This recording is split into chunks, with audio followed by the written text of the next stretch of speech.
අවුරුදු 23ක 24ක විතර තරුණේ අර පොඩි එකා බලන්න ගිහිල්ලා බිරිඳ පොඩි එකා එක්ක රෝහලේ ඉන්නවා. මං කවුරු හරි දරුවෙක් බලන්න ගිහිල්ලා. දැන් අපේ රජයේ රෝහල් වල අර කවුරු හරි ආපුවාමනේ අම්මා එයා ගාව පොඩි එකා තියලා යන්නේ රෙදි කෑලි ටික හොද ගන්න එහෙමනේ. දැන් අර කොල්ලා තාත්තා පොඩි එකා අරගෙන වඩාගෙන ඉන්නවා. මම දැක්කා එකපාරම මේ අර පොඩි එකා ටිකක් අඬන්න වගේ ගත්තා. කොල්ලුකම නැති උනේ කොහොමද කියනවා නම් අර පොඩි උන්ට හිම්බිරිස්සාව හැදුනහම අර හොටු සූරන්නේ කොහොමද? නේ අර කට තියලා අදිනව නේද අම්මලා? වෙන ක්‍රමයක් නැහැ. ඒ කියන්නේ බල ඉන්නේ අය වෙන දොස්තරලා ගාවට රයින දෙපාරක් හිතන්නේ. මේ කොල්ලා කට තියලා අර හොටු ටික සේර මැදලා ගත්තනේ. ඔක කරන්න පුළුවන් කාටද මේ ලෝකේ?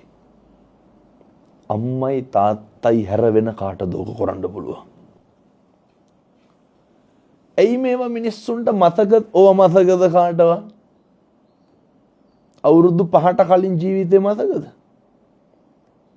හැබැයි අම්මයි තාත්තයි එක්ක මොකක් හරි දෙයක් පිරිමහන්න හදනවා අවුරුදු 20න් මෙහානේ. අපූර්වට කියනවා අම්මා අපිට කරපු දෙයක් නැහැ කියලා. අපූර්වට කියනවා ඒ කාලේ ඉඳන් අපිට කිරුවේ වෙනස්කම් කියලා. කොයි කාලේ ඉඳන්ද? අවුරුදු 15න් මෙහා 20න් මෙහා.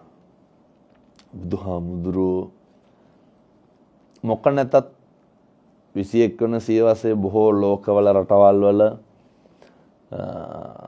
මේක හරි ප්‍රාථමිකයි වෙන්න කළෙහි ගුණ සලකනවා කියන එක හොඳේ. ප්‍රාථමික වෙන්න පුළුවන්. බුද්ධත්වයේ ලබාගෙන මංගල ධර්ම දේශනාව කරන්නත් කලින් උන්වහන්සේ ලෝකෙට ඉගැන්වුවේ මොකද්ද? දුත්තියං චනිම්මිස අනිමිස ලෝචන පූජාව පැවැත්වුවේ. හිත් පිට නැති බෝධියට කෘතගුණ දක්වන්න තරම් කෙලෙහි ගුණය ගැන බුදුවරු තක්සේරු කරපු විදිහ නේද පෙන්වන්නේ. එතකොට කොච්චර වටිනවද කෘතගුණ සලකනවා කියන එක.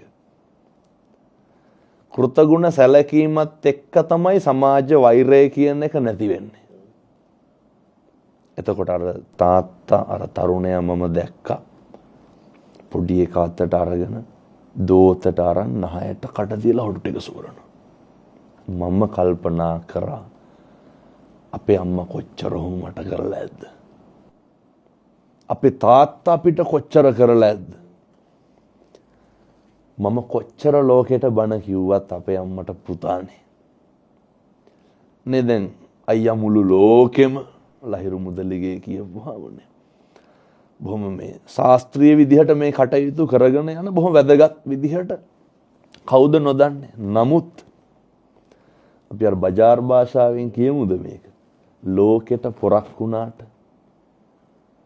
අපේ අම්මා තාත්තා කොහොමද අපි පොඩි කාලේ හදාගත්තේ? එයාලට අපි පොඩි පුතා.